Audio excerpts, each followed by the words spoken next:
रात बहुत हो गई है, अब सो जाओ। जो काम अधूरा रह गया है वो सुबह जल्दी उठकर कर लेना। जी अब्बू, आप ठीक कह रहे हैं। जब हम रात को देर तक जागते हैं तो ना सिर्फ हमारी सेहत मुतासिर होती है बल्कि ये कुरान पाक की हिदायत के खिलाफ भी है। अल्लाह ताला कुरान में फरमाते हैं, और हमने तुम्हारी नींद को बायस राहत बनाया और रात को पर्दा सुकून बनाया और दिन को मौज के लिए बनाया। ये हमें याद दिलाता है कि रात आराम के लिए है और दिन काम के लिए। लेकिन हम में से बहुत लोग उल्टा करते हैं, रात देर तक जागते रहते हैं और सुबह का कीमती वक्त को बेमकसद नींद में ज़ाया कर देते हैं।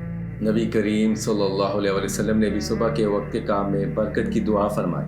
आप सल्लल्लाहु अलैहि वसल्लम ने फरमाया, ऐ अल्लाह मेरी उम्मत की सुबह के वक्त में बरकत अता फरमा। जैसे कि नबी करीम सल्लल्लाहु अलैहि वसल्लम ने फरमाया कि सुबह के काम में बरकत है, रात को जल्द सोएं, सुबह जल्द उठें और दिन का आगाज़ बरकत के साथ करें, सेहत, काम की कामयाबी और अल्लाह की रज़ा के लिए।